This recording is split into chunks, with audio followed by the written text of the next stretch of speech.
سعد بھائی ہمارے بلوچستان کے نوجوانوں کو ایک پیغام دے دیں، ایک ایسا پیغام دے جو ہمارے نوجوان فحاشی کی طرف پہنچ جا رہے ہیں، ان کے لیے بھی پیغام۔ بسم اللہ الرحمن الرحیم۔ ہمارے بھائی ہمارے پاس تشریف لائے، ہمارے لیے بڑی خوشی کی بات ہے۔ اور بلوچستان تو ایک وہ سرزمین ہے جس کے بارے میں علامہ اقبال نے بھی کہا کہ ہو تیرے بیاباں کی ہوا تجھ کو گوارا، اس دشت سے بہتر نہ دلی نہ بخارا، حاصل کسی کامل سے یہ پوشیدہ ہنر کر، کہتے ہیں کہ شیشے کو بنا سکتے ہیں خارا۔ ہاں جی، اور آگے میں تجھ کو بتاتا ہوں تقدیر امم کیا ہے، شمشیر و سنابل طاؤس و رباب آخر۔ طاؤس و رباب اسلام دیتا ہے، سارا کچھ دیتا ہے، اسلام کھانے کے لیے اچھا کھانا بھی دیتا ہے اور کہتا ہے خوشی کے طریقے بھی دیتا ہے، لیکن جو فحاشی ہے نا وہ لا یدع قوم الجہاد فی سبیل اللہ الا خذلهم اللہ بالذل ولا تشیع الفاحشۃ فی قوم الا عمهم اللہ بالبلاء۔ حضرت صدیق اکبر کا جو پہلا خطبہ ہے نا اس میں کہا کہ جو قوم فحاشی میں مبتلا ہو جائے گی اللہ اس کے اوپر بلائیں نازل کر دے گا۔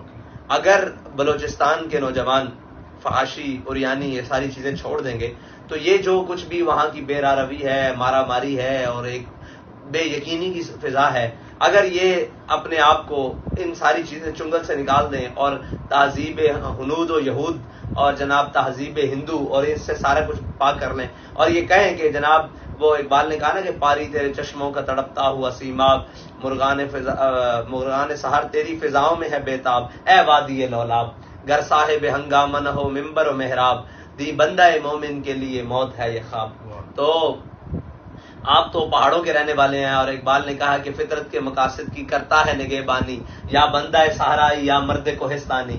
تو آپ نے تو فطرت کے مقاصد کی نگہبان بننا ہے، آپ تو نگہبان ہیں بلکہ اسلام کے مطابق، اور آپ کو تو ان میں نہیں مبتلا ہونا، بلکہ میں تو یہ سمجھتا ہوں کہ آپ تو فطرت کے قریب ترین رہتے ہیں، پہاڑ بھی آپ کے پاس ہیں، میدان بھی آپ کے پاس ہیں، تو آپ تو اسلام کے اصل وارث ہیں اور آپ کی تہذیب بھی سب سے اسلام کے سب سے زیادہ قریب، آپ کا قبائل کا سسٹم بھی اسلام کے زیادہ قریب، سارا کچھ اور اسلامی ہے، تو آپ کا جو وضع قطع ہے وہ بھی ایک اسلام کے مطابق وہ خوبصورت ترین ہے اور پگڑی ہے سر پر اور ایک وہ ہاتھ میں عصا ہے سنت کے مطابق، اور کیا نام ہے وہ بکریوں والا ایک رواج اور پوری وہ جو تہذیب ہے مکمل، تو آپ تو اسلام کے قریب ہیں، آپ اپنی تہذیب کو چھوڑ کر اس تہذیب کے پاس کیوں جا رہے ہیں؟ وہ اقبال نے کہا جو بھی شاخ نازک پہ آشیاں بنائے گا ناپائیدار ہوگا، یہ تہذیب خود اپنے خنجر سے خودکشی کرے گی، وہ تہذیب تو خود مٹنے والی ہے۔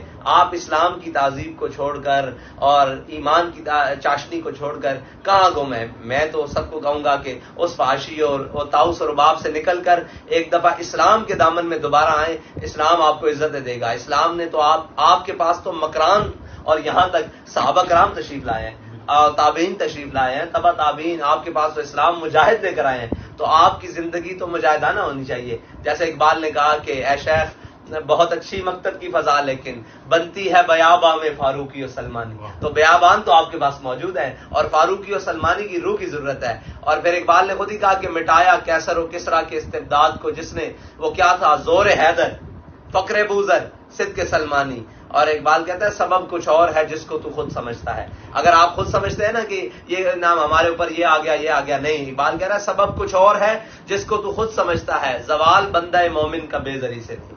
آپ کا زوال بے زری سے نہیں ہے، آپ کا زوال یہ ہے کہ آپ ان سے متاثر ہو گئے ہیں جنہوں نے آپ سے متاثر ہونا تھا، جن کی آپ نے ان کی تہذیب اپنا لی ہے، جن کی تہذیب تو اقبال نے کہا زمستانی ہوا میں گرچہ تیزی تھی شمشیر کی سی، لندن میں بھی نہ چھوٹے مجھ سے آداب سحر خیزی۔ تو آپ جو ہے نا آداب سحر خیزی کی طرف واپس آئیں اور رانائی افکار کی طرف واپس آئیں اور جدت کردار کی طرف واپس آئیں اور جناب حسن گفتار کی طرف واپس آئیں۔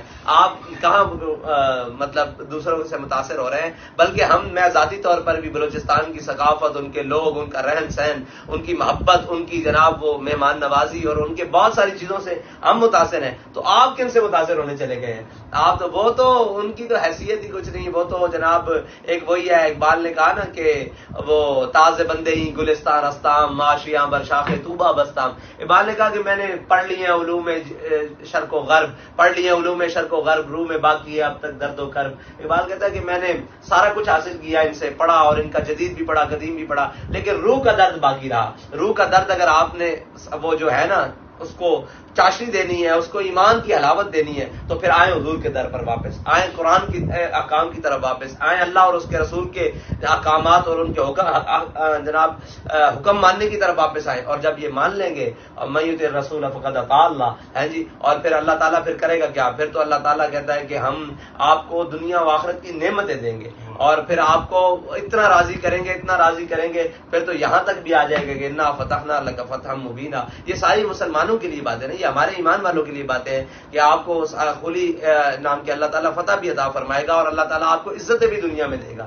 اور آپ اس نام کے ثقافت کے، اس قوم کے، اس ملک کے، اس ملت کے ترجمان ہیں. اور اگر آپ بے حیائی میں ڈوب گئے تو پھر جس قوم میں بے حیائی آ جائے گی وہ کبھی بھی پھر فلاح نہیں پا سکے گی. اور حضرت شیخ دباغ رضی اللہ رحمۃ اللہ تعالی اور یہ انہوں نے جا کر حضرت خالد بن ولید کی قبر پہ مراقبہ کیا تھا. جب عرب اسرائیل جنگ ہوئی نا تو انہوں نے مراقبہ کیا تھا. انہوں نے کہا تھا کہ بتائیں اسرائیل اتنا سا ملک ہے اور عربوں کو شکست کیسے دے رہا ہے، اتنا مار رہا ہے. تو انہوں نے کہا تھا کہ عرب بے حیا ہو چکے ہیں، ان کے نوجوانوں میں بے حیائی آ گئی ہے، ان کو کہے با حیا بن جائے تو آپ کو اللہ فتح دے دے گا. جو قوم بے حیا ہو جاتی ہے اس میں پھر بھی ہر نبی نے اپنی قوم کو کہا ہے، میرے آقا مولا صلی اللہ علیہ وسلم، ہمارے آقا مولا صلی اللہ علیہ وسلم کی حدیث مبارکہ ہے کہ ہر نبی نے اپنی قوم کو کہا ہے جب قوم بے حیا ہو جائے نا پھر وہ جو مرضی کرے، پھر اللہ بھی اس سے بری ہو جاتا ہے. تو بے حیائی ایک ایسا عنصر ہے اور ایمان اور حیا دونوں لازم ملزوم ہیں. سرکار نے فرمایا الحیاء من الایمان، ایمان اور حیا ساتھ ہیں. جب ایمان جاتا ہے تو حیا بھی چلی جاتی ہے اور جب حیا جاتی ہے تو ایمان بھی ساتھ لے جاتا ہے. یہ دونوں. اور وہ کیا کہا خوبصورت، اس نے کہا وہ قوم جو کل تک کھیلتی تھی ننگی شمشیروں کے ساتھ، وہ قوم جو کل تک کھیلتی تھی ننگی شمشیروں کے ساتھ آج فلمیں دیکھتی ہے اپنی ہمشیروں کے ساتھ. بس یہ جو ہے نا حیا والا عنصر.